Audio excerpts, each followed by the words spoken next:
सर्वांना नमस्कार. स्वागत आहे आपलं मराठी चातुर्य कथा या यूट्यूब चॅनलवर. आपल्या व्हिडिओला लाईक करा, चॅनलला सबस्क्राईब करा आणि बेल आयकॉनवर प्रेस करा, जेणेकरून सगळ्या नोटिफिकेशन्स तुमच्यापर्यंत वेळेत पोहोचतील.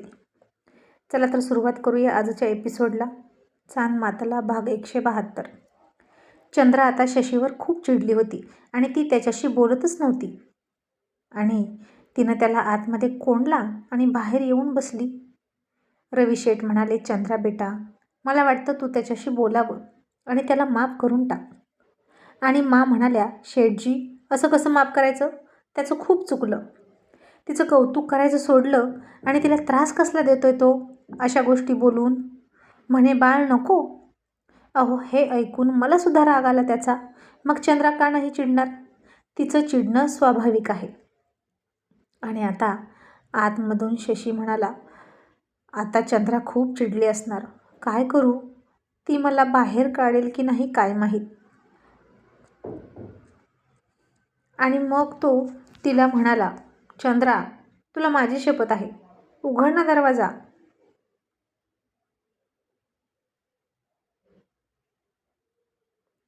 तशी चंद्रा रागात म्हणाली, कुठं कुठं तुझ्या शपथेचा वापर करशील? आता तू काय पण कर, मी दरवाजा उघडणारच नाही. शशी म्हणाला, चंद्रा, मला तुझी माफी तरी मागू दे. चंद्रा म्हणाली, काही नको माफी मागूस माझी. त्यानं माझ्यावर काहीही फरक पडणार नाही. मला ना आता तुझं तोंड पण बघायचं नाही. तुला असं बोललं तरी कसं? तू आपल्या बाळाची हत्या करत होता, कळलं का तुला? शशी आता फार खजील झाला आणि फक्त सॉरी म्हणून माफी मागत होता. पण चंद्रासुद्धा खूप हट्टी होती. नाही म्हणजे नाहीच. तिनं दरवाजा उघडला.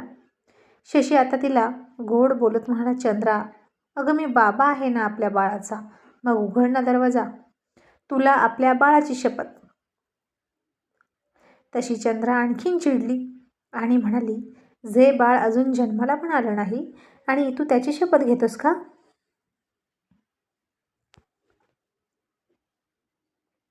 आणि त्याच्या जीवावर उठतोस, त्याच्या शपथा घालतोस. तू ना मसण्या लय बेकार आहे.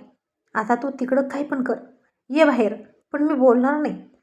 मग असाच बराच वेळ गेला, पण ती दरवाजा उघडायला आली नाही. मग शशीनं आता खिडकीतून अभिजितला खुणवलं आणि म्हणाला, प्लीज बेटा, प्लीज, तुझ्या मम्मीला उघडायला सांग ना दरवाजा.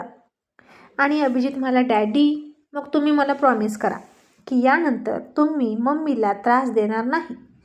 आणि मी बघितलं की रात्री तुम्ही तिच्यावर हात उचलला, ते मला बिलकुल नाही आवडलं. शशी आणखी नाराज झाला आणि म्हणाला, काय, तू सगळं बघितलं? अभिजित म्हणाला, हो, मी सगळं बघितलं. तुम्ही ड्रिंक करत होता ते पण बघितलं.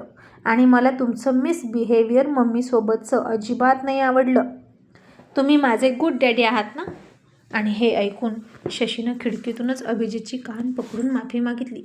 आणि त्याच्याकडून चूक तर झाली होती.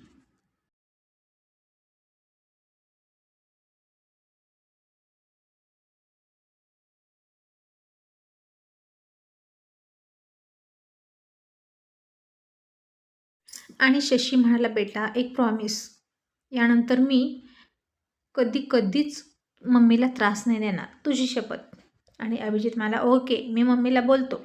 आणि मग अभिजित चंद्रा म्हणाला, मम्मी प्लीज, डॅडीनं एक तर नको ना ठेवू, ते खूप सॅड आहेत. त्यांना त्यांची चूक कळली आहे आणि त्यांना सॅड बघितलं की मग मलाही वाईट वाटतं. प्लीज खोल ना दरवाजा, असं म्हणून तो रडायला लागला. मग चंद्राला वाईट वाटलं आणि तिनं अभिजित म्हणतो म्हणून दरवाजा उघडायला लावला आणि शशीकडे पाठ फिरवून बसली. मग शशी बाहेर गाडी घेऊनच गेला आणि काही वेळानं लगेच परत आला. आणि येताना त्यानं खूप बॉक्स भरून आणले होते. पुन्हा त्यांच्या बेडरूममध्ये गेला आणि बेडरूममध्ये बसलेल्या चंद्राला म्हणाला, चंद्रा, तू बाहेर जातेस का? आणि चंद्रा गाल फुगवून त्याच्याकडे पुन्हा पाठ फिरवून बाहेर निघून गेली. आणि शशीनं बेडरूम लावून घेतली आणि आतमध्ये बराच वेळ तो काय करत होता कुणास ठाऊक.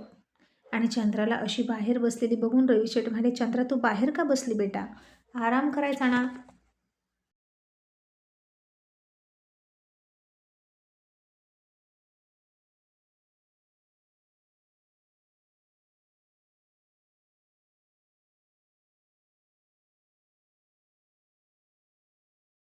आणि चंद्रा म्हणाली, कसा आराम करू बाबा, त्यानं बाहेर काढले, दार लावून घेतलं आणि काय करतोय कुणास ठाऊक.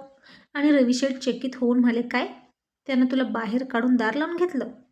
ओके, नक्कीच काहीतरी करत असेल, असं म्हणून ते निघून गेले.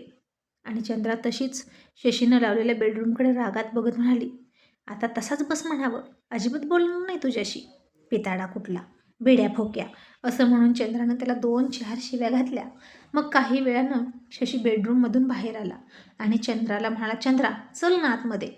आणि चंद्रा पुन्हा रागात म्हणाली, नको, त्या खोलीत एकतर तू राहशील नाही तर मी राहीन. तू आत असला की मी बाहेर आणि मी आत असली की तू बाहेर, एवढं लक्षात ठेव.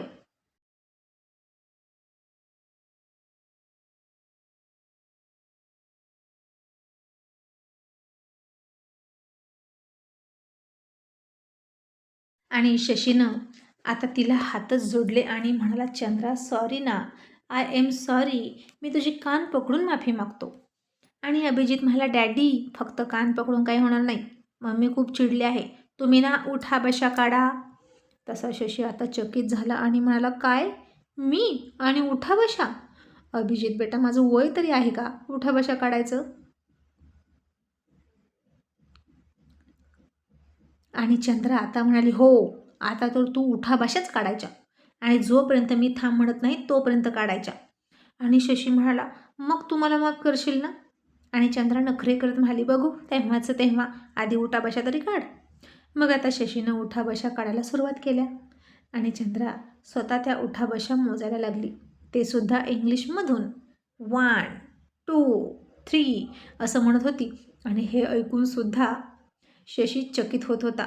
फारच कमी वेळात चंद्रा खूप फास्ट इंग्लिश शिकत होती आणि हे ऐकून रविशेठ मासुद्धा चकित होत होते. चंद्रा हुशार होती, लगेच इंग्लिश शिकून घेत होती आणि तिची इंग्लिशमधली प्रगती वाखाणण्याजोगी होती. आणि आता गावंढळसुद्धा जास्त बोलत नव्हती, शुद्ध मराठी बोलत होती. आणि मग आता शेवटी चंद्रा म्हणाली, 100. आणि शशीची अवस्था फार फार बिकट झाली होती. तो खूप दमला होता. बास ना चंद्रा, मी खूप दमलो, असं तो म्हणाला. आणि चंद्रा पुन्हा म्हणाली, 20. आताशी 20 झाल्या, चल अजून 80 उठाबशा काढ. आणि हे ऐकून शशीनं जमिनीवर लोळणच घेतली आणि तिच्यासमोर हात जोडले आणि मला, प्लीज आणखीन नाही काढू शकत. मग चंद्रा म्हणाली, ठीक आहे उठ. शशी म्हणाला, पण तू मला माफ केलंस ना, चल ना आता रूममध्ये. आणि चंद्रा पुन्हा हाताची घडी घालून म्हणाली, आत्ताच नाही करणार माफ, माझा राग अजून गेला नाही. आता ज्या उठाबशा काढल्या ना तू, ते बाळाबद्दल बोललास त्याबद्दल होत्या, पण मला काय म्हणालास आणि मला मारलं सुद्धा, त्याची शिक्षा राहिली अजून.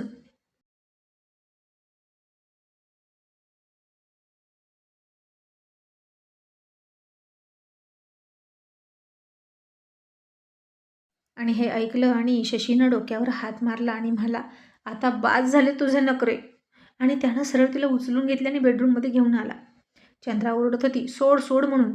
आता अभिजित सुद्धा त्या दोघांच्या मागे पळाला, डॅडी मम्मीला सोडा असं म्हणून. पण रवी शेठने त्याला पकडला आणि म्हणाला, बेटा जाऊ नकोस. अभिजित म्हणाला, ग्रँडपा पुन्हा मम्मी डॅडी भांडतील आणि डॅडी चिडतील तिच्यावर, रात्री चिडले तसे. आणि मा म्हणाल्या, आता नाही चिडणार ते आणि एकमेकांशी बोलायला लागणार आणि मम्मी डॅडी हसत बाहेर येणार, तू जाऊ नकोस.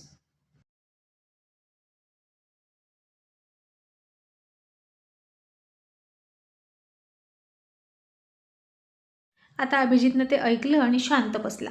मग शशीनं चंद्राला खोलीत नेली आणि चंद्रा गाल फुगवून तिची नजर तिरकी केली होती तिनं आणि तिला खाली सोडून शशी म्हणाला, चंद्रा बघ ना, एकदा खोलीकडे तरी बघ. आणि चंद्रानं आता यानं असे काय दिवे लावलेत म्हणून खोलीकडे बघितलं आणि आता ते सगळं बघितलं आणि ती चकित झाली. तिला भिंतीवर लहान बाळाचे फोटो, खेळणी, फुगे आणि असंच आणखीन बरंच काही काही दिसलं. आणि त्या छोट्या छोट्या मुलांचे ते निरागस फोटो बघून चंद्रा फार फार भारावून गेली आणि तिला खूप आनंद झाला.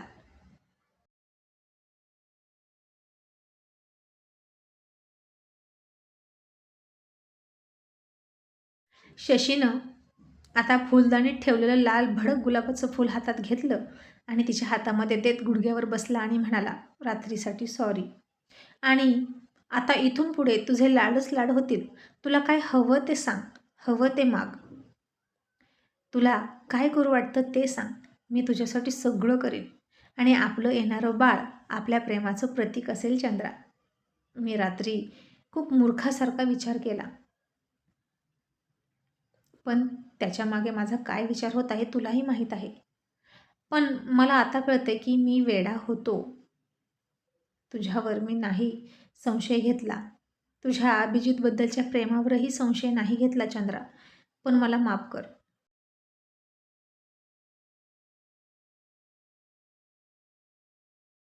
आणि जरी संशय घेतला असेल ना, तरी मला माफ कर, असं म्हणून त्यानं तिच्यासमोर गुलाबाची फुलं पकडली.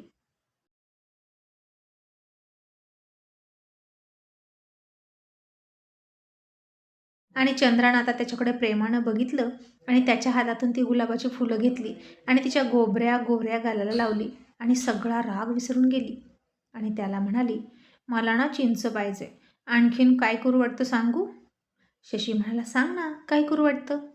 आणि चंद्रा म्हणाली, तुझं पिस्तूल बघू, मला लय बघू वाटतं आणि हातात पण पकडू वाटते. आणि शशी डोक्याला हात लावून म्हणाला, चंद्रा, आर यू सिरियस? तू मस्करी करत नाहीस ना?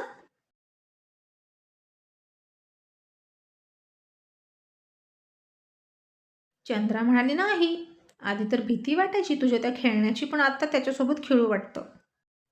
आणि शशी म्हणाला, नाही नाही, हे फार डेंजरस आहे, मी तुला नाही देऊ शकत पिस्तूल. आणि चंद्रा पुन्हा गाल फुगून म्हणाली, मग कसले लाड करतोस माझे, जा तिकडं. आणि शशी तिला समजवत म्हणाला, ओके, मी बाबा आणि मा सोबत बोलतो आणि मग तुला देतो पिस्तूल. काय डोहाळे आहेत ग तुझे, सध्या तरी चिंच खा.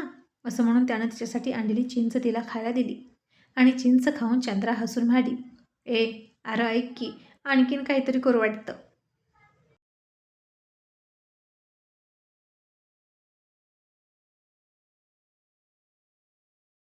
आणि शशी चकित होत म्हणाला, आता काय, आता तलवार खेळू वाटत नाही ना?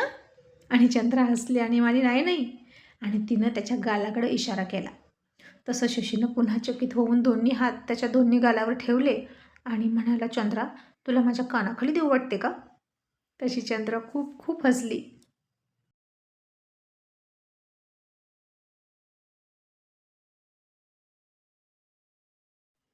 आणि चंद्रा त्याचं बोलणं ऐकून खूप हसले आणि म्हणाली, नाही नाही, तुझी पप्पी घ्यावीशी वाटते.